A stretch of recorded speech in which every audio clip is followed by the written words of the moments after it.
नमस्ते साथियों, कविराज की दुनिया में आपका स्वागत है।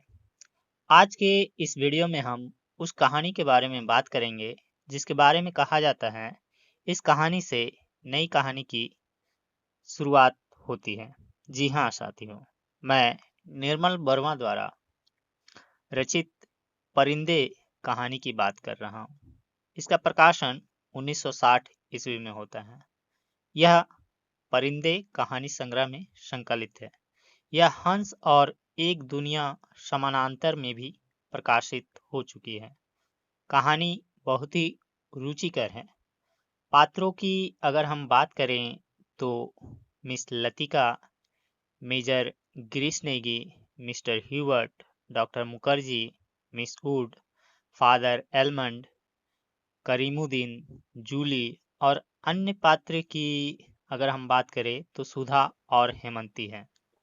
प्रसिद्ध आलोचक नामवर सिंह इस कहानी के संबंध में लिखते हैं, फकत 7 कहानियों का संग्रह परिंदे निर्मल वर्मा की पहली कृति नहीं है, बल्कि जिसे हम नई कहानी कहना चाहते हैं उसकी भी पहली कृति है। तो चलिए दोस्तों, अब हम मूल कहानी की ओर चलते हैं। उससे पहले मैं एक बात बता दूं, यह कहानी 2 भागों में आपको सुनने को मिलेगी, क्योंकि ये कहानी ज़रा लंबी है, इसलिए मैंने इसके 2 भाग किए हैं। चलिए चलते हैं। तेरे गलियारे में चलते हुए लतिका ठिठक गए। दीवार का सहारा लेकर उसने लैंप की बत्ती बढ़ा दी। सीढ़ियों पर उसकी छाया एक बेडौल कटी फटी आकृति खींचने लगी। 7 नंबर कमरे में लड़कियों की बातचीत और हंसी ठहाकों का स्वर अभी तक आ रहा था। लतिका ने दरवाज़ा खटखटाया। शोर अचानक बंद हो गया। कौन है? लतिका चुप खड़ी रही। कमरे में कुछ देर तक घुसर पुसर होती रही। फिर दरवाजे की चिटखनी के खुलने का स्वर आया। लतिका कमरे की देहरी से कुछ आगे बढ़ी। लैंप की झपकती लौ में लड़कियों के चेहरे सिनेमा के पर्दे पर ठहरे हुए क्लोजअप की भांति उभरने लगे। कमरे में अंधेरा क्यों कर रखा है? लतिका के स्वर में हल्की सी झिड़की का आभास था। लैंप में तेल ही खत्म हो गया मैडम। यह सुधा का कमरा था, इसलिए उसे ही उत्तर देना पड़ा। हॉस्टल में शायद वह सबसे अधिक लोकप्रिय थी, क्योंकि सदा छुट्टी के समय या रात को डिनर के बाद आसपास के कमरों में रहने वाली लड़कियों का जमघट उसी के कमरे में लग जाता था। देर तक गपशप हंसी मजाक चलता रहता। तेल के लिए करीमुद्दीन से क्यों नहीं कहा? कितनी बार कहा मैडम, लेकिन उसे याद रहे तब तो। कमरे में हंसी की फुहार एक कोने से दूसरे कोने तक फैल गई। लतिका के कमरे में आने से अनुशासन की जो घुटन घिर आई थी वह अचानक बह गई। करीमुद्दीन हॉस्टल का नौकर था। उसके आलस और काम में टालमटोल करने के किस्से हॉस्टल की लड़कियों में पीढ़ी दर पीढ़ी चले आते थे। लतिका को हठात कुछ स्मरण हो आया। अंधेरे में लैंप घुमाते हुए चारों ओर निगाहें दौड़ाई। कमरे में चारों ओर घेरा बनाकर वे बैठी थी, पास पास एक दूसरे से सटकर। सबके चेहरे परिचित थे, किंतु लैंप के पीले मध्यम प्रकाश में मानो कुछ बदल गया था, या जैसे वह उन्हें पहली बार देख रही थी। जूली, अब तक तुम इस ब्लॉक में क्या कर रही हो? जूली खिड़की के पास पलंग के सिरहाने बैठी थी। उसने चुपचाप आंखें नीची कर ली। लैंप का प्रकाश चारों ओर से सिमटकर अब केवल उसके चेहरे पर गिर रहा था। नाइट रजिस्टर पर दस्तखत कर दिए। हाँ मैडम। फिर? लतिका का स्वर कड़ा हो आया। जूली सकुचाकर खिड़की से बाहर देखने लगी। जब से लतिका इस स्कूल में आई है, उसने अनुभव किया है कि हॉस्टल के इस नियम का पालन डांट फटकार के बावजूद नहीं होता। मैडम, कल से छुट्टियां शुरू हो जाएंगी, इसलिए आज रात हम सब ने मिलकर और सुधा पूरी बात न कहकर हेमंती की ओर देखते हुए मुस्कुराने लगी। हेमंती के गाने का प्रोग्राम है, आप भी कुछ देर बैठिए ना। लतिका को उलझन मालूम हुई। इस समय यहाँ आकर उसने इनके मज़े को किरकिरा कर दिया। इस छोटे से हिल स्टेशन पर रहते उसे खासा अरसा हो गया, लेकिन कब समय पतझड़ और गर्मियों का घेरा पार कर सर्दी की छुट्टियों की गोद में सिमट जाता है, उसे कभी याद नहीं रहता। चोरों की तरह चुपचाप वह देरी से बाहर को गई। उसके चेहरे का तनाव ढीला पड़ गया। वह मुस्कुराने लगी। मेरे संग स्नोफॉल देखने कोई नहीं ठहरेगा। मैडम, छुट्टियों में क्या आप घर नहीं जा रही हैं? सब लड़कियों की आंखें उस पर जम गई। अभी कुछ पक्का नहीं है। I love the snowfall. Latika को लगा कि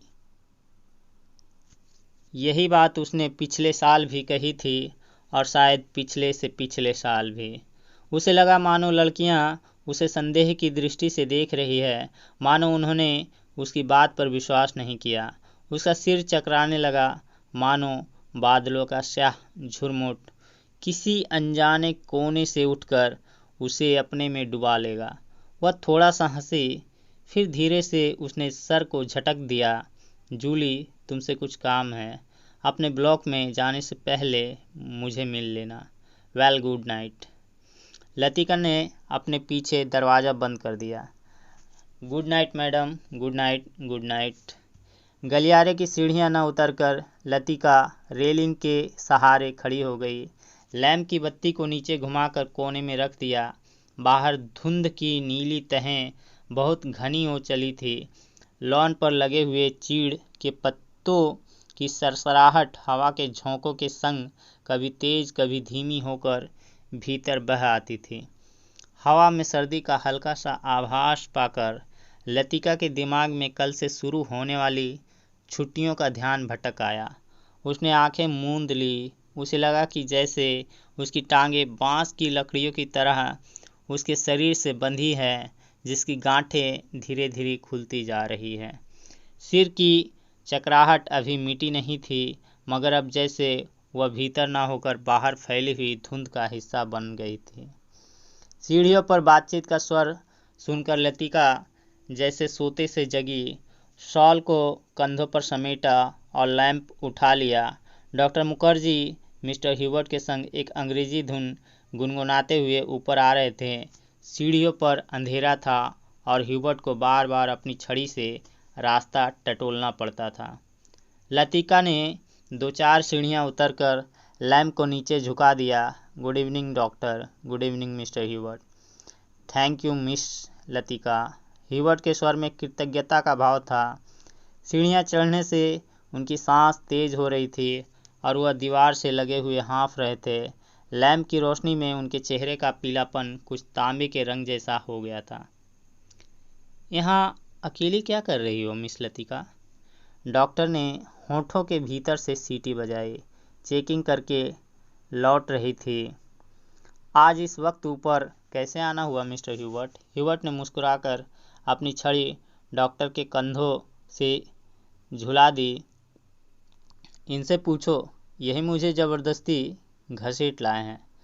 मिस लतिका, हम आपको निमंत्रण देने आ रहे थे। आज रात मेरे कमरे में एक छोटा सा कॉन्सर्ट होगा, जिसमें मिस्टर ह्यूबर्ट सोपा और चाइकोवस्की के कंपोजिशन बजाएंगे और फिर क्रीम कॉफ़ी पी जाएगी। और उसके बाद अगर समय रहा तो पिछले साल हमने जो गुनाह किए हैं उन्हें हम सब मिलकर कॉन्फ्रेंस करेंगे। डॉक्टर मुखर्जी के चेहरे पर भारी मुस्कान खिल गई। डॉक्टर, मुझे माफ़ करें, मेरी तबीयत कुछ ठीक नहीं है। चलिए, यह ठीक रहा। फिर तो आप वैसे भी मेरे पास आती। डॉक्टर ने धीरे से लतिका के कंधों को पकड़कर अपने कमरे की तरफ मोड़ दिया। डॉक्टर मुखर्जी का कमरा ब्लॉक के दूसरे सिरे पर छत से जुड़ा हुआ था। वह आधे बर्मी थे, जिसके चिन्ह उनकी थोड़ी दबी हुई नाक और छोटी छोटी चंचल आंखों से स्पष्ट थे। बर्मा पर जापानियों का आक्रमण होने के बाद वह इस छोटे से पहाड़ी शहर में आ बसे थे। प्राइवेट प्रैक्टिस के अलावा वह कॉन्वेंट स्कूल में हाइजीन, फिजियोलॉजी भी पढ़ाया करते थे और इसलिए उनको स्कूल के हॉस्टल में ही एक कमरा रहने के लिए दे दिया गया था। कुछ लोगों का कहना था कि बर्मा से आते हुए रास्ते में उनकी पत्नी की मृत्यु हो गई, लेकिन इस संबंध में निश्चित रूप से कुछ नहीं कहा जा सकता क्योंकि डॉक्टर स्वयं कभी अपनी पत्नी की चर्चा नहीं करते। बातों के दौरान डॉक्टर अक्सर कहा करते हैं, मरने से पहले मैं एक दफ़ा बर्मा ज़रूर जाऊंगा। और तब एक क्षण के लिए उनकी आंखों में एक नमी सी छा जाती। लतिका चाहने पर भी उनसे कुछ पूछ नहीं पाती। उसे लगता कि डॉक्टर नहीं चाहते कि कोई अतीत के संबंध में उनसे कुछ भी पूछे या सहानुभूति दिखलाए। दूसरे ही क्षण अपनी गंभीरता को दूर ठेलते हुए वह हंस पड़ते, एक सूखी बुझी हुई हंसी। होम सिकनेस ही एक ऐसी बीमारी है जिसका इलाज किसी डॉक्टर के पास नहीं है। छत पर मेज कुर्सियां डाल दी गई और भीतर कमरे में परकोलेटर में कॉफ़ी का पानी चढ़ा दिया गया। सुना है अगले 2-3 वर्षों में यहाँ पर बिजली का इंतज़ाम हो जाएगा।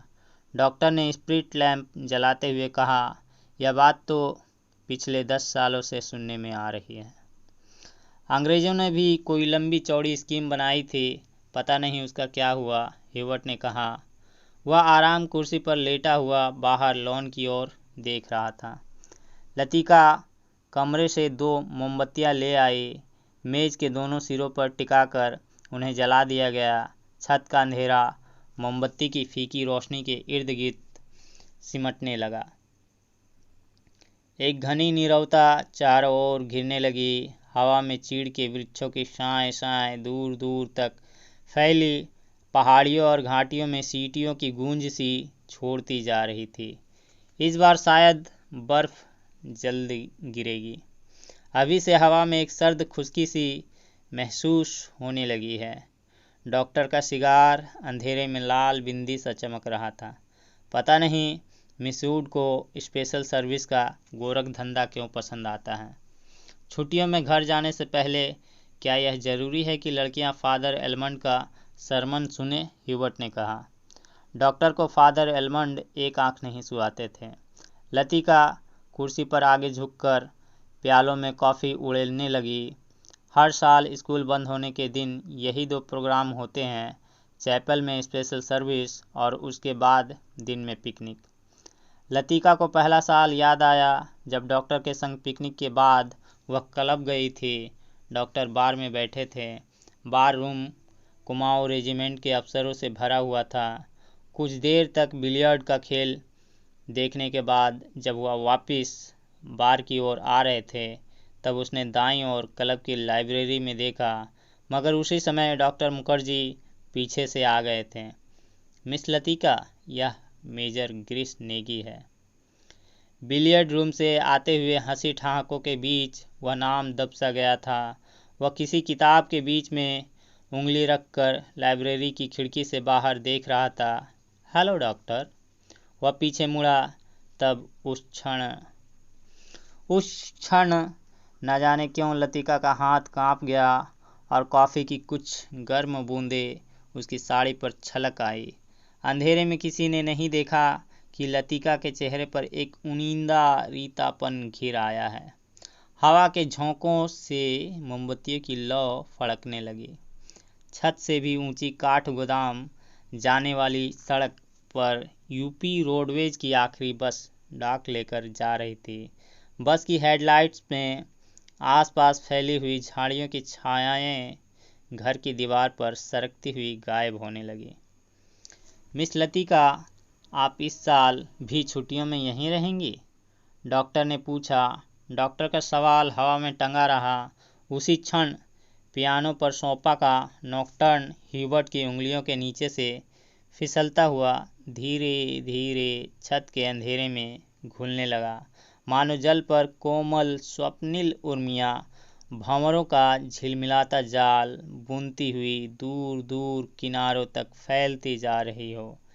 लतिका को लगा कि जैसे कहीं बहुत दूर बर्फ की चोटियों से परिंदों के झुंड नीचे अनजान देशों की ओर उड़े जा रहे हैं इन दिनों अक्सर उसने अपने कमरे की खिड़की से उन्हें देखा है। धागे में बंधे चमकीले लट्टुओं की तरह वे एक लंबी टेढ़ी मेढ़ी कतार में उड़े जाते हैं, पहाड़ों की सुनसान नीरवता से परे उन विचित्र शहरों की ओर जहां शायद वह कभी नहीं जाएगी। लतिका आर्म चेयर पर ऊँघने लगी। डॉक्टर मुखर्जी का सिगार अंधेरे में चुपचाप जल रहा था। डॉक्टर को आश्चर्य हुआ कि लतिका न जाने क्या सोच रही है, और लतिका सोच रही थी कि क्या वह बूढ़ी होती जा रही है। उसके सामने स्कूल की प्रिंसिपल मिस वुड का चेहरा घूम गया। पोपला मुंह, आंखों के नीचे झूलती हुई मांस की थैलियां, जरा जरा सी बात पर चिढ़ जाना, कर्कश आवाज में चीखना, सब उसे ओल्ड मेड कहकर पुकारते हैं। कुछ वर्षों बाद वह भी हूबहू वैसी ही बन जाएगी। लतिका के समूचे शरीर में झुरझुरी सी दौड़ गई, मानो अनजाने में उसने किसी गलीज वस्तु को छू लिया हो। उसे याद आया, कुछ महीने पहले अचानक उसे ह्यूबर्ट का प्रेम पत्र मिला था। भावुक याचना से भरा हुआ पत्र, जिसमें उसने न जाने क्या कुछ लिखा था जो कभी उसकी समझ में नहीं आया। उसे ह्यूबर्ट की इस बचकाना हरकत पर हंसी आई थी, किंतु भीतर ही भीतर प्रसन्नता भी हुई थी। उसकी उम्र अभी बीती नहीं है, अब भी वह दूसरों को अपनी ओर आकर्षित कर सकती है। ह्यूबर्ट का पत्र पढ़कर उसे क्रोध नहीं आया, आई थी केवल ममता। वह चाहती तो उसकी गलतफहमी को दूर करने में देर न लगती, किंतु कोई शक्ति उसे रोके रहती है। उसके कारण अपने पर विश्वास रहता है, अपने सुख का भ्रम मानो ह्यूबर्ट की गलतफहमी से जुड़ा है। ह्यूबर्ट ही क्यों, वह क्या किसी को चाह सकेगी? उस अनुभूति के संग जो अब नहीं रही, जो छाया सी उस पर मंडराती रहती है, न स्वयं मिटती है, न उसे मुक्ति दे पाती है। उसे लगा जैसे बादलों का झुरमुट फिर उसके मस्तिष्क पर धीरे धीरे छाने लगा है। उसकी टांगें फिर निर्जीव शिथिल सी हो गई है। वह झटके से उठ खड़ी हुई। डॉक्टर, माफ़ करना, मुझे बहुत थकान सी लग रही है। बिना वाक्य पूरा किए ही वह चली गई। कुछ देर तक टेरेस पर निस्तब्धता छाई रही। मोमबत्तियां बुझने लगी थी। डॉक्टर मुखर्जी ने सिगार का नया कस लिया। सब लड़कियां एक जैसी होती है, बेवकूफ़ और सेंटिमेंटल। ह्यूबर्ट की उंगलियों का दबाव पियानो पर ढीला पड़ता गया। अंतिम सुरों की झिझकी सी गूंज कुछ क्षणों तक हवा में तीरती रही। डॉक्टर, आपको मालूम है, मिस लतिका का व्यवहार पिछले कुछ अरसे से अजीब सा लगता है। ह्यूबर्ट के स्वर में लापरवाही का भाव था। वह नहीं चाहता था कि डॉक्टर को लतिका के प्रति उसकी भावनाओं का आभास मात्र भी मिल सके। जिस कोमल अनुभूति को वह इतने समय से संजोता आया है, डॉक्टर उसे हंसी के एक ठहाके में उपहासास्पद बना देगा। क्या तुम नियति में विश्वास करते हो ह्यूबर्ट? डॉक्टर ने कहा। ह्यूबर्ट दम रोके प्रतीक्षा करता रहा। वह जानता था कि कोई भी बात कहने से पहले डॉक्टर को फिलोसोफाइज करने की आदत थी। डॉक्टर टेरेस के जंगले से सटकर खड़ा हो गया।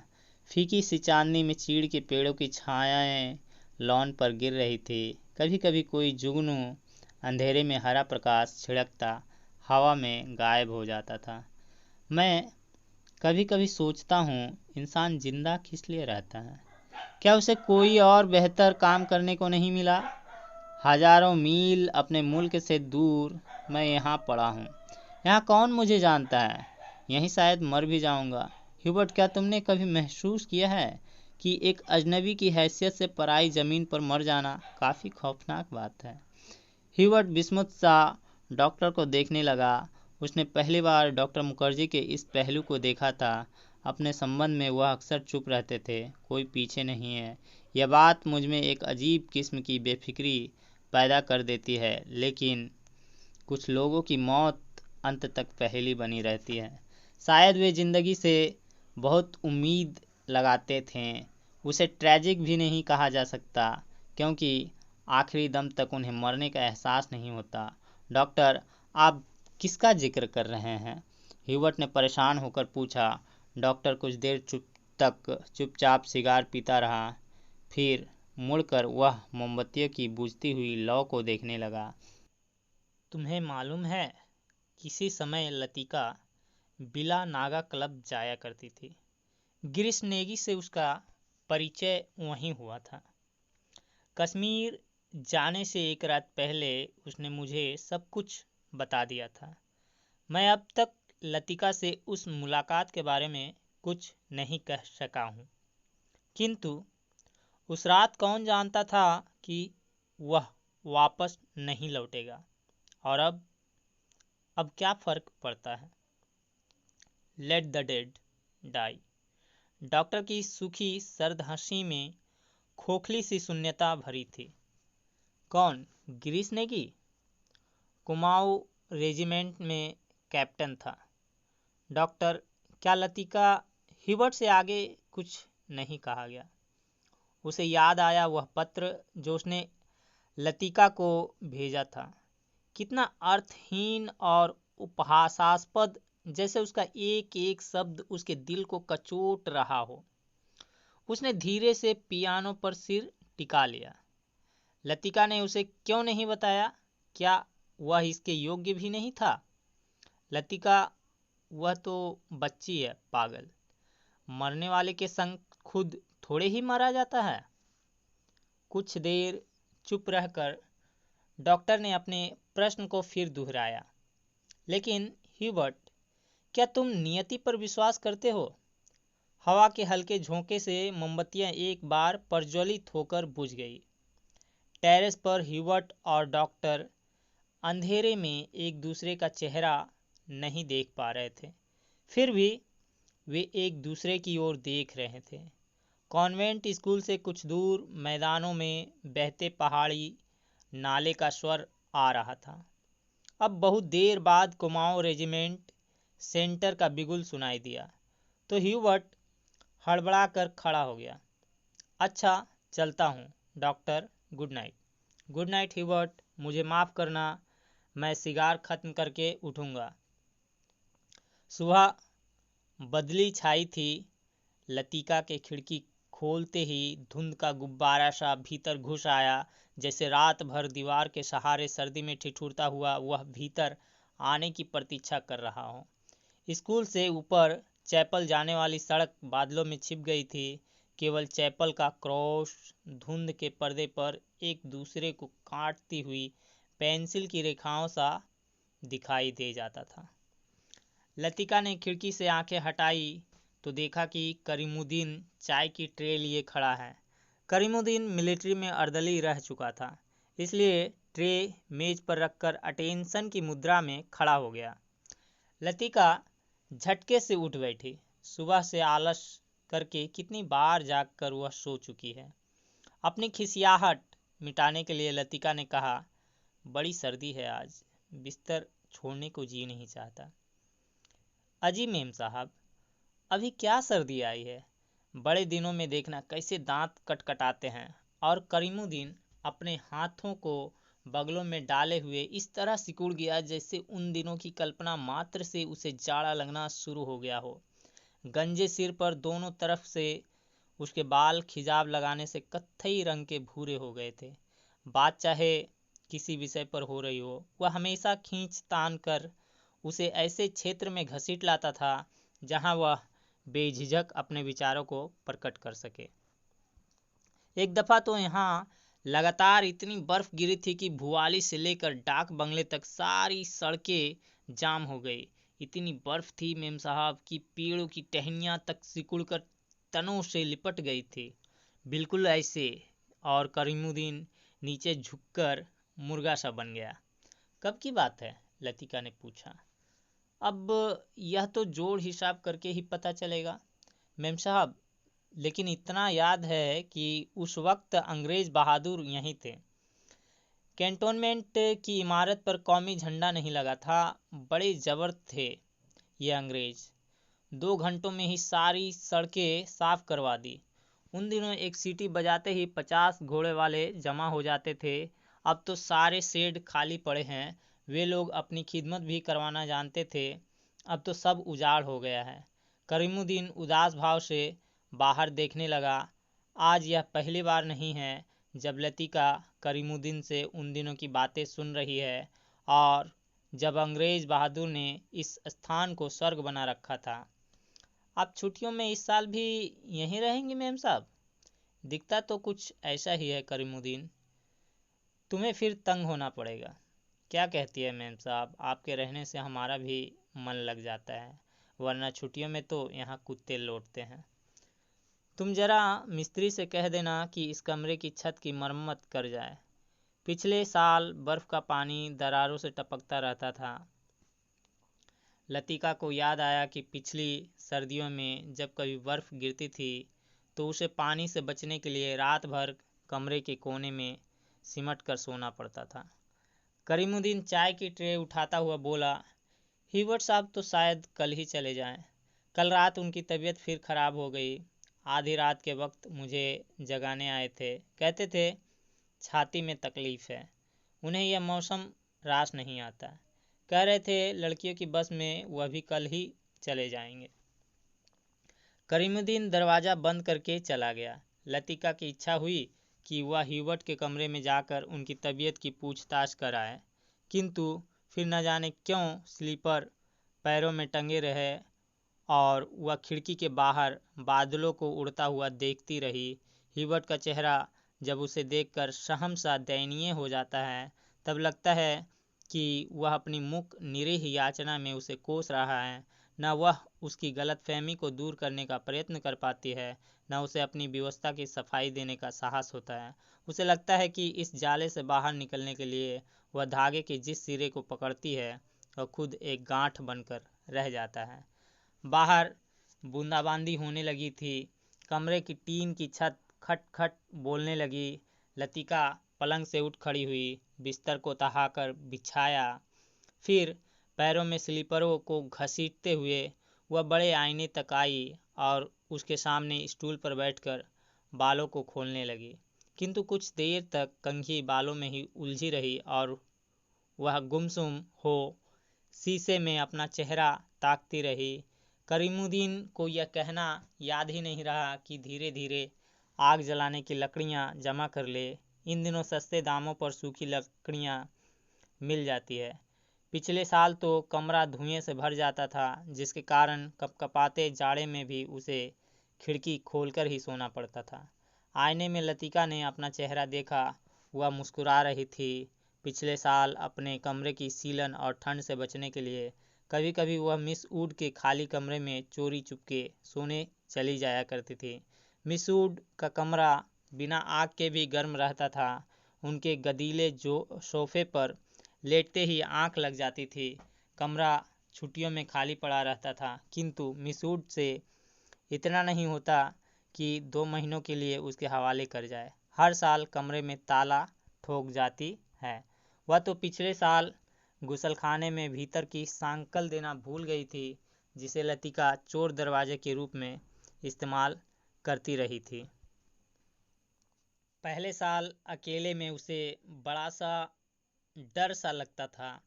छुट्टियों में सारे स्कूल और हॉस्टल के कमरे साए साए करने लगते हैं। डर के मारे उसे जब कभी नींद नहीं आती थी तब वह करीमुद्दीन को रात में देर तक बातों में उलझाए रखती। बातों में जब खोई सी वह सो जाती तब करीमुद्दीन चुपचाप लैंप बुझाकर चला जाता। कभी कभी बीमारी का बहाना करके वह डॉक्टर को बुलावा भेजती थी और बाद में बहुत जिद करके दूसरे कमरे में उनका बिस्तर लगवा देती। लतिका के कंधे से बालों का गुच्छा निकाला और उसे बाहर फेंकने के लिए वह खिड़की के पास आ खड़ी हुई। बाहर छत की ढलान से बारिश के जल की मोटी सी धार बराबर लॉन पर गिर रही थी। मेघाच्छन्न आकाश में सरकते हुए बादलों के पीछे पहाड़ियों के झुंड कभी उभर आते थे, कभी छिप जाते थे, मानो चलती हुई ट्रेन से कोई उन्हें देख रहा हो।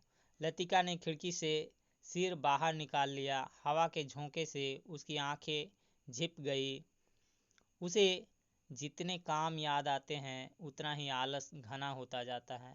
बस की सीटें रिजर्व करवाने के लिए चपरासी को रुपये देने हैं। जो सामान हॉस्टल की लड़कियां पीछे छोड़े जा रही है उन्हें गोदाम में रखवाना होगा। कभी कभी तो छोटी क्लास की लड़कियों के साथ पैकिंग करवाने के काम में भी उसे हाथ बटाना पड़ता था। वह इन कामों से उबती नहीं। धीरे धीरे सब निपटते जाते हैं। कोई गलती इधर उधर रह जाती है सो बाद में सुधर जाती है। हर काम में किचकिच रहती है, परेशानी और दिक्कत होती है, किंतु देर सवेर इससे छुटकारा मिल ही जाता है। किंतु जब लड़कियां की आखिरी बस चली जाती है तब मन उचाट सा हो जाता है। खाली कॉरिडोर में घूमती हुई वे कभी इस कमरे में जाती है और कभी उसमें। वह नहीं जान पाती कि अपने से क्या करे। दिल कहीं भी नहीं टिक पाता, हमेशा भटका भटका सा रहता है। इस सब के बावजूद जब कोई सहज भाव से पूछ बैठता है, मिस लतिका, छुट्टियों में आप घर नहीं जा रही हैं, तब वह क्या कहे। Ding dong ding. Special service के लिए स्कूल चैपल के घंटे बजने लगे थे। लतिका ने अपना सिर खिड़की के भीतर कर लिया। उसने झटपट साड़ी उतारी और पेटीकोट में ही कंधे पर तौलिया डाले गुसलखाने में घुस गई। Left right left left right. Cantonment जाने वाली पक्की सड़क पर 4-4 की पंक्ति में कुमाऊं रेजिमेंट के सिपाहियों की एक टुकड़ी मार्च कर रही थी। फौजी बूटों की भारी खुरदुरी आवाज़ें स्कूल चैपल की दीवारों से टकराकर भीतर प्रेयर हॉल में गूंज रही थी। Blessed are the meek. Father Elmond एक एक शब्द चबाते हुए खंखारते स्वर में सरमन ऑफ द माउंट पढ़ रहे थे। ईसा मसीह की मूर्ति के नीचे कैंडलब्रियम के दोनों ओर मोमबत्तियां जल रही थी, जिनका प्रकाश आगे बेंच पर बैठी हुई लड़कियों पर पड़ रहा था। पिछली लाइनों की बेंचें अंधेरे में डूबी हुई थी, जहां लड़कियां प्रार्थना की मुद्रा में बैठी हुई सिर झुकाए एक दूसरे से घुसर फुसर कर रही थी। मिस वुड स्कूल सीजन के सफलतापूर्वक समाप्त हो जाने पर विद्यार्थियों और स्टाफ सदस्यों को बधाई का भाषण दे चुकी थी और अब फादर के पीछे बैठी हुई अपने में ही कुछ बड़बड़ा रही थी, मानो धीरे धीरे फादर को प्रॉम्प्ट कर रही हो। आमीन। फादर एलमंड ने बाइबल मेज पर रख दी और प्रेयर बुक उठा ली। हॉल की खामोशी क्षण भर के लिए टूट गई। लड़कियों ने खड़े होते हुए जानबूझकर बेंचों को पीछे धकेला। बेंचें फर्श पर रगड़ खाकर सीटी बजाती हुई पीछे खिसक गई। हॉल के कोने से हंसी फूट पड़ी। मिस वुड का चेहरा तन गया, माथे पर भ्रिकुटियां चढ़ गई। फिर अचानक निस्तब्धता छा गई। हॉल के उस घुटे हुए धुंधलके में फादर का तीखा फटा हुआ स्वर सुनाई देने लगा। Jesus said, I am the light of the world, he that followeth me shall not walk in darkness but shall have the light of the life. Doctor Mukherjee ने ऊब और उकताहट से भरी जम्हाई ली। कब यह किस्सा खत्म होगा? उसने इतने ऊंचे स्वर में लतिका से पूछा कि वह सकुचाकर दूसरी ओर देखने लगी। स्पेशल सर्विस के समय डॉक्टर मुखर्जी के होठों पर व्यंग्यात्मक मुस्कान खेलती रहती और वह धीरे धीरे अपनी मूंछों को खींचता रहता। फादर एलमंड की वेशभूषा देखकर लतिका के दिल में गुदगुदी सी दौड़ गई। जब वह छोटी थी तो अक्सर यह बात सोचकर विस्मित हुआ करती थी कि क्या पादरी लोग सफ़ेद चोगे के नीचे कुछ नहीं पहनते? अगर धोखे से वह ऊपर उठ जाए तो। Left left left. मार्च करते हुए फौजी बूट चैपल से दूर होते जा रहे थे। केवल उनकी गूंज हवा में शेष रह गई थी। हिम नवंबर 117। फादर ने प्रार्थना पुस्तक खोलते हुए कहा। हॉल में प्रत्येक लड़की ने डेस्क पर रखी हुई हिम बुक खोल ली। पन्नों के उलटने की खड़खड़ाहट फिसलती हुई एक सिरे से दूसरे सिरे तक फैल गई। आगे की बेंच से उठकर ह्यूबर्ट पियानो के सामने स्टूल पर बैठ गया। संगीत शिक्षक होने के कारण हर साल स्पेशल सर्विस के अवसर पर उसे कॉयर के संग पियानो बजाना पड़ता था। ह्यूबर्ट ने अपने रुमाल से नाक साफ की। अपनी घबराहट छिपाने के लिए ह्यूबर्ट हमेशा ऐसा ही किया करता था। कनखियों से हॉल की ओर देखते हुए अपने कांपते हाथों से हिम बुक खोली। Lead kindly light.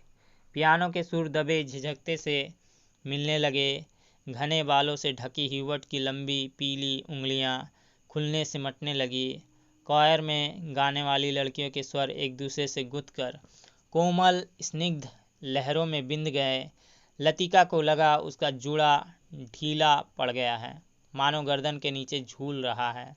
Miss would की आंख बचा लतिका ने चुपचाप बालों में लगे क्लिपों को कसकर खींच दिया। बड़ा इक्की आदमी है। सुबह मैंने ह्यूबर्ट को यहाँ आने से मना किया था, फिर भी चला आया, डॉक्टर ने कहा। लतिका को करीमुद्दीन की बात याद हो गई।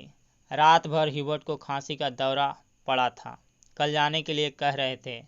लतिका ने सिर टेढ़ा करके ह्यूबर्ट के चेहरे की एक झलक पाने की विफल चेष्टा की। इतने पीछे से कुछ भी देख पाना असंभव था। पियानो पर झुका हुआ केवल ह्यूबर्ट का सिर दिखाई देता था। Lead kindly light. संगीत के सुर मानो एक ऊंची पहाड़ी पर चढ़कर हाँफती हुई सांसों को आकाश की अबाध शून्यता में बिखेरते हुए नीचे उतर रहे हैं। बारिश की मुलायम धूप चैपल के लंबे चौकोर शीशों पर झिलमिला रही है, जिसकी एक महीन चमकीली रेखा ईसा मसीह की प्रतिमा पर तिरछी होकर गिर रही है। मोमबत्तियों का धुआं धूप में नीली सी लकीर खींचता हुआ हवा में तिरने लगा है। पियानो के क्षणिक पोज में लतिका को पत्तों का परिचित मरमर कहीं दूर अनजानी दिशा से आता हुआ सुनाई दे जाता है। एक क्षण के लिए एक भ्रम हुआ कि चैपल का फीका सा अंधेरा उस छोटे से प्रेयर हॉल के चारों कोनों से सिमटता हुआ उसके आसपास घिर आया है, मानो कोई उसकी आंखों पर पट्टी बांधकर उसे यहाँ तक ले आया हो और अचानक उसकी आंखें खोल दी हो। उसे लगा कि जैसे मोमबत्तियों के धूमिल आलोक में कुछ भी ठोस वास्तविक ना रहा हो। चैपल की छत, दीवारें, डेस्क पर रखा हुआ डॉक्टर का सुघड़ सुडौल हाथ और पियानो के सुर अतीत की धुन को भेदते हुए स्वयं उस धुन का भाग बनते जा रहे हों। एक पगली सी स्मृति, एक उद्भ्रांत भावना। चैपल के शीशों के परे पहाड़ी सूखी हवा में झुकी हुई वीपिंग विलोज की कांपती टहनियाँ, पैरों तले चीड़ के पत्तों की धीमी सी चीर, परिचित खड़ खड़। वहीं पर गिरीश एक हाथ में मिलिट्री का खाकी हैट लिए खड़ा है, चौड़े उठे हुए सबल कंधे। अपना सिर वहां टिका दो तो जैसे सिमट कर खो जाएगा। चार्ल्स बोयर, यह नाम उसने रखा था। वह झेंप कर हंसने लगा। तुम्हें आर्मी में किसने चुन लिया? मेजर बन गए हो, लेकिन लड़कियों से भी गए बीते हो। जरा जरा सी बात पर चेहरा लाल हो जाता है। यह सब वह कहती नहीं, सिर्फ सोचती भर थी। सोचा था कभी कहूंगी, वह कभी कभी नहीं आया। बुरुस का लाल फूल लाए हो? न झूठे खाकी कमीज के जिस जेब पर बैज चिपके थे उसमें से मूसा हुआ बुरुस का फूल निकल आया। छी, सारा मुरझा गया। अभी खिला कहाँ है? हाउ कलंजी। उसके बालों में गिरीश का हाथ उलझ रहा है। फूल कहीं टिक नहीं पाता। फिर उसे क्लिप के नीचे फंसाकर उसने कहा, देखो। वह मुड़ी और इससे पहले कि वह कुछ कह पाती, गिरीश ने अपना मिलिट्री का हैट धप से उसके सिर पर रख दिया। वह मंत्रमुग्ध सी वैसी ही खड़ी रही। उसके सिर पर गिरीश का हैट है, माथे पर छोटी सी बिंदी है, बिंदी पर उड़ते हुए बाल है। गिरीश ने उस बिंदी को अपने होठों से छुआ है। उसने उसके नंगे सिर को अपने दोनों हाथों में समेट लिया है। लतिका, गिरीश ने चिढ़ाते हुए कहा, मैन ईटर ऑफ कुमाऊं। उसका यह नाम गिरीश ने उसे चिढ़ाने के लिए रखा था। वह हंसने लगी। लतिका, सुनो। गिरीश का स्वर कैसा हो गया था ना? मैं कुछ भी नहीं सुन रही लतिका। मैं कुछ महीनों में वापस लौट आऊँगा। ना, मैं कुछ भी नहीं सुन रही। किंतु वह सुन रही है, वह नहीं जो गिरीश कह रहा है, किंतु वह जो नहीं कहा जा रहा है, जो उसके बाद कभी नहीं कहा गया। Lead kindly light. लड़कियों का स्वर पियानो के सुरों में डूबा हुआ गिर रहा है, उठ रहा है। ह्यूबर्ट ने सिर मोड़कर लतिका को निमिष भर देखा। आंखें मूंदे, ध्यान मग्न, प्रस्तर मूर्ति सी वह स्थिर निश्चल खड़ी थी। क्या यह भाव उसके लिए है? क्या लतिका ने ऐसे क्षणों में उसे अपना साथी बनाया है? ह्यूबर्ट ने एक गहरी सांस ली और उस सांस में ढेर सी थकान उमड़ आई। देखो, मिस वुड कुर्सी पर बैठे बैठे सो रही है। डॉक्टर होठों में ही फुसफुसाया। यह डॉक्टर का पुराना मजाक था कि मिस वुड प्रार्थना करने के बहाने आंखें मूंदे हुए नींद की झपकियां लेती है। फादर एलमंड ने कुर्सी पर फैले अपने गाउन को समेट लिया और प्रेयर बुक बंद करके मिस वुड के कानों में कुछ कहा। पियानो का स्वर क्रमशः मंद पड़ने लगा। ह्यूबर्ट की उंगलियां ढीली पड़ने लगी। सर्विस के समाप्त होने से पूर्व मिस वुड ने ऑर्डर पढ़कर सुनाया। बारिश होने की आशंका से आज के कार्यक्रम में कुछ आवश्यक परिवर्तन करने पड़े थे। पिकनिक के लिए झूला देवी के मंदिर जाना संभव नहीं हो सकेगा, इसलिए स्कूल से कुछ दूर मीडोज में ही सब लड़कियां नाश्ते के बाद जमा होंगी। सब लड़कियों को दोपहर का लंच हॉस्टल किचन से ही ले जाना होगा। केवल शाम की चाय मीडोज में बनेगी। पहाड़ों की बारिश का क्या भरोसा। कुछ देर पहले धुआंधार बादल गरज रहे थे, सारा शहर पानी में भीगा ठिठुर रहा था। अब धूप में नहाता नीला आकाश धुंध की ओट से बाहर निकलता हुआ फैल रहा था। लतिका ने चैपल से बाहर आते हुए देखा। वीपिंग बिलोज की भीगी शाखाओं से धूप में चमकती हुई बारिश की बूंदें टपक रही थी। लड़कियां चैपल से बाहर निकलकर छोटे छोटे गुच्छे बनाकर कॉरिडोर में जमा हो गई है। नाश्ते के लिए अभी पौन घंटा पड़ा था और उनमें से अभी कोई भी लड़की हॉस्टल जाने के लिए इच्छुक नहीं थी। छुट्टियां अभी शुरू नहीं हुई थी, किंतु शायद इसलिए वे इन चंद बचे खुचे क्षणों में अनुशासन के भीतर भी मुक्त होने का भरपूर आनंद उठा लेना चाहती थी। मिस वुड को लड़कियों का यह गुल गपाड़ा अखरा, किंतु फादर एलमंड के सामने वह उन्हें डांट फटकार नहीं सकी। अपनी झुंझलाहट दबाकर वह मुस्कुराते हुए बोली, कल सब चली जाएंगी, सारा स्कूल वीरान हो जाएगा। फादर एलमंड का लंबा ओजपूर्ण चेहरा चैपल की घुटी हुई गरमाई से लाल हो उठा था। कॉरिडोर के जंगले पर अपनी छड़ी लटकाकर वह बोले, छुट्टियों में पीछे हॉस्टल में कौन रहेगा? पिछले 2-3 सालों से मिस लतिका ही रह रही है और डॉक्टर मुखर्जी छुट्टियों में कहीं नहीं जाते। डॉक्टर तो सर्दी गर्मी यहीं रहते हैं। मिस वुड ने विस्मय से फादर की ओर देखा। वह समझ नहीं सकी कि फादर ने डॉक्टर का प्रसंग क्यों छेड़ दिया है। डॉक्टर मुखर्जी छुट्टियों में कहीं नहीं जाते। 2 महीने की छुट्टियों में बर्मा जाना काफ़ी कठिन है। फादर, मिस वुड हंसने लगी। मिस वुड, पता नहीं आप क्या सोचती हैं, मुझे तो मिस लतिका का हॉस्टल में अकेले रहना कुछ समझ में नहीं आता। लेकिन फादर, मिस वुड ने कहा, यह तो कॉन्वेंट स्कूल का नियम है कि कोई भी टीचर छुट्टियों में अपने खर्चे पर हॉस्टल में रह सकते हैं। मैं फ़िलहाल स्कूल के नियमों की बात नहीं कर रहा। मिस लतिका डॉक्टर के संग यहाँ अकेली ही रह जाएंगी। और सच पूछिए मिस वुड, डॉक्टर के बारे में मेरी राय बहुत कुछ अच्छी नहीं है। फादर, आप कैसी बात कर रहे हैं? मिस लतिका बच्चा थोड़े ही है। मिस वुड को ऐसी आशा न थी कि फादर एलमंड अपने दिल में ऐसी दकियानुसी भावना को स्थान देंगे। फादर एलमंड कुछ हतप्रभ से हो गए। बात पलटते हुए बोले, मिस वुड, मेरा मतलब यह नहीं था। आप तो जानती हैं मिस लतिका और उस मिलिट्री अफसर को लेकर एक अच्छा खासा स्कैंडल बन गया था। स्कूल की बदनामी होने में क्या देर लगती है? वह बेचारा तो अब नहीं रहा। मैं उसे जानती थी फादर। ईश्वर उसकी आत्मा को शांति दे। मिस वुड ने धीरे से अपनी दोनों बाहों से क्रॉस किया। फादर एलमंड को मिस वुड की मूर्खता पर इतना अधिक क्षोभ हुआ कि उनसे आगे और कुछ नहीं बोला गया। डॉक्टर मुखर्जी से उनकी कभी नहीं पड़ती थी, इसलिए मिस वुड की आंखों में वह डॉक्टर को नीचा दिखाना चाहते थे, किंतु मिस वुड लतिका का रोना ले बैठी।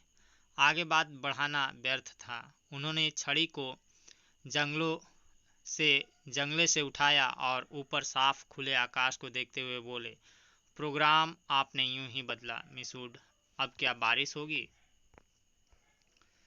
हिवर्ट जब चैपल से बाहर निकला तो उसकी आंखें चकाचौंध सी हो गई। उसे लगा जैसे किसी ने अचानक ढेर सी चमकीली उबलती हुई रोशनी मुट्ठी में भरकर उसकी आंखों में झोंक दी हो।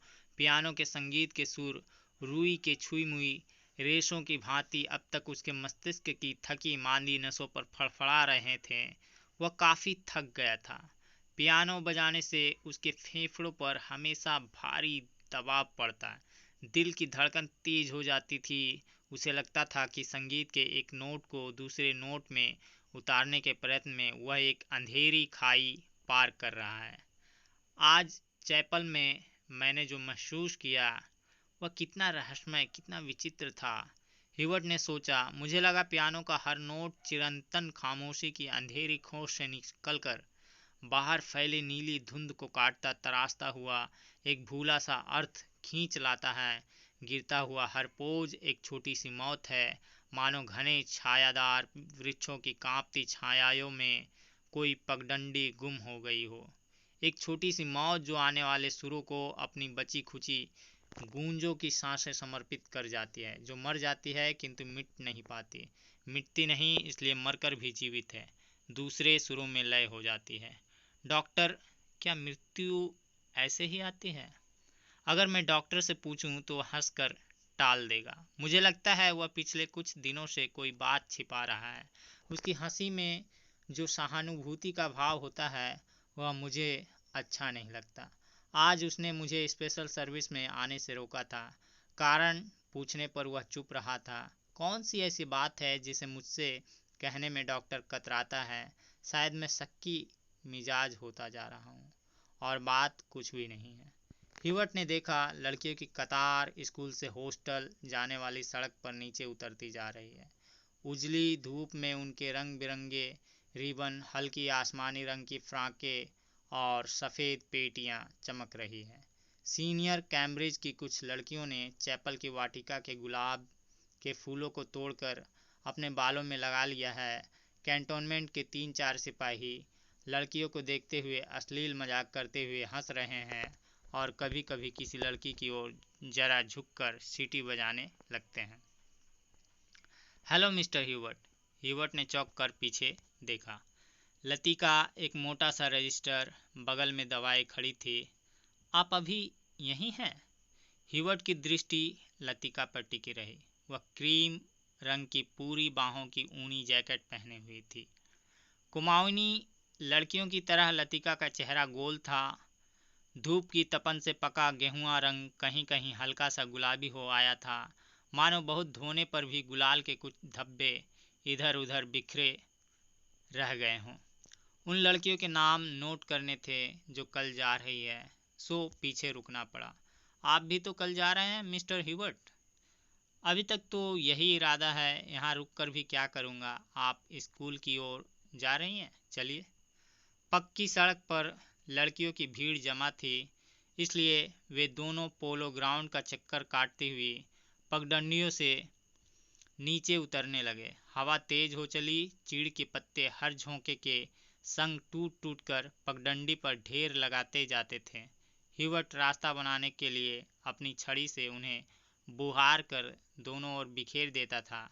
लतिका पीछे खड़ी हुई देखती रहती थी। अल्मोड़ा की ओर से आते हुए छोटे छोटे बादल रेशमी रुमालों से उड़ते हुए सूरज के मुंह पर लिपटे से जाते थे, फिर हवा में बह निकलते थे। इस खेल में धूप कभी मंद फीकी सी पड़ जाती थी, कभी अपना उजाला आंचल खोलकर समुच्चे शहर को अपने में समेट लेती थी। लतिका तनिक आगे निकल गई। हिवर्ट की सांस चढ़ गई थी।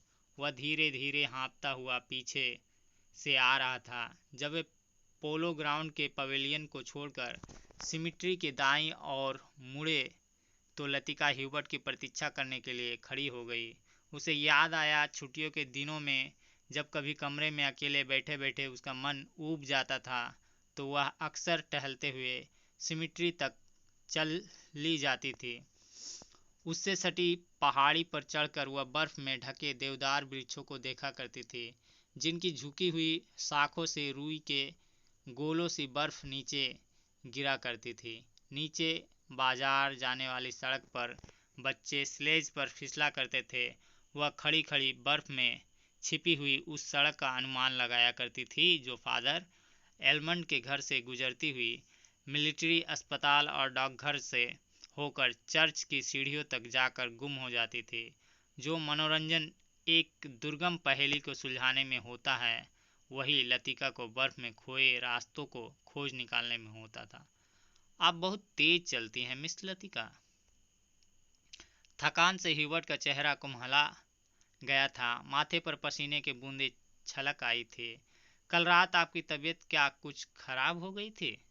आपने कैसे जाना? क्या मैं अस्वस्थ दिख रहा हूँ?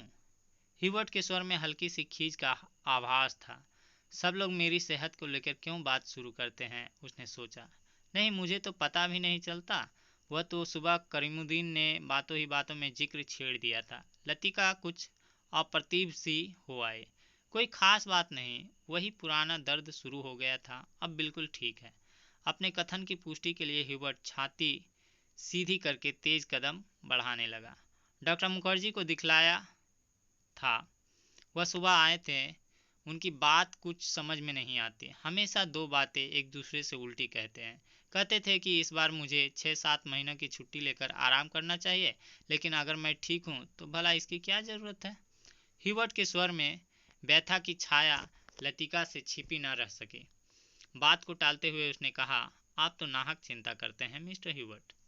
आजकल मौसम बदल रहा है, अच्छे भले आदमी तक बीमार हो जाते हैं। ह्यूबर्ट का चेहरा प्रसन्नता से दमकने लगा। उसने लतिका को ध्यान से देखा। वह अपने दिल का संशय मिटाने के लिए निश्चिंत हो जाना चाहता था कि कहीं लतिका उसे केवल दिलासा देने के लिए ही तो झूठ नहीं बोल रही। यही तो मैं सोच रहा था मिस लतिका। डॉक्टर की सलाह सुनकर मैं डर ही गया। भला 6 महीने की छुट्टी लेकर मैं अकेला क्या करूँगा? स्कूल में तो बच्चों के संग मन लगा रहता है। सच पूछो तो दिल्ली में ये 2 महीने की छुट्टियां काटना भी दूभर हो जाता है। मिस्टर ह्यूबर्ट, कल आप दिल्ली जा रहे हैं? लतिका चलते चलते हठात ठिठक गई। सामने पोलो ग्राउंड फैला था, जिसके दूसरी ओर मिलिट्री की ट्रकें कैंटोनमेंट की ओर जा रही थी। ह्यूबर्ट को लगा जैसे लतिका की आंखें अंधमुंधी सी खुली रह गई हैं, मानो पलकों पर एक पुराना भूला सा सपना सरक आया है। मिस्टर ह्यूबर्ट, आप दिल्ली जा रहे हैं? इस बार लतिका ने प्रश्न नहीं दोहराया, उसके स्वर में केवल एक असीम दूरी का भाव घिराया। बहुत अरसा पहले मैं भी दिल्ली गई थी मिस्टर ह्यूबर्ट, तब मैं बहुत छोटी थी। न जाने कितने बरस बीत गए। हमारी मौसी का ब्याह वहीं हुआ था। बहुत सी चीज़ें देखी थी, लेकिन अब तो सब कुछ धुंधला सा पड़ गया है। इतना याद है कि हम कुतुब पर चढ़े थे। सबसे ऊंची मंजिल से हमने नीचे झांका था। न जाने कैसा लगा था। नीचे चलते हुए आदमी चाबी भरे हुए खिलौने से लगते थे। हमने ऊपर से उन पर मूंगफलियां फेंकी थी, लेकिन हम बहुत निराश हुए थे क्योंकि उनमें से किसी ने हमारी तरफ नहीं देखा। शायद माँ ने मुझे डांटा था और मैं सिर्फ नीचे झांकते हुए डर गई थी। सुना है अब तो दिल्ली इतना बदल गया है कि पहचाना नहीं जाता। वे दोनों फिर चलने लगे। हवा का वेग ढीला पड़ने लगा। उड़ते हुए बादल अब सुस्ताने से लगे थे। उनकी छायाएं नंदा देवी और पंचचूली की पहाड़ियों पर गिर रही थी। स्कूल के पास पहुंचते पहुंचते चीड़ के पेड़ पीछे छूट गए। कहीं कहीं खुबानी के पेड़ों के आसपास बुरुश के लाल फूल धूप में चमक जाते थे। स्कूल तक आने में उन्होंने पोलो ग्राउंड का लंबा चक्कर लगा लिया था। मिस लतिका, आप कहीं छुट्टियों में जाते क्यों नहीं? सर्दियों में तो यहाँ सब कुछ वीरान हो जाता होगा। इसको यहीं तक रखते हैं। ये पार्ट 1 था, पार्ट 2 नेक्स्ट वीडियो में हम देखेंगे।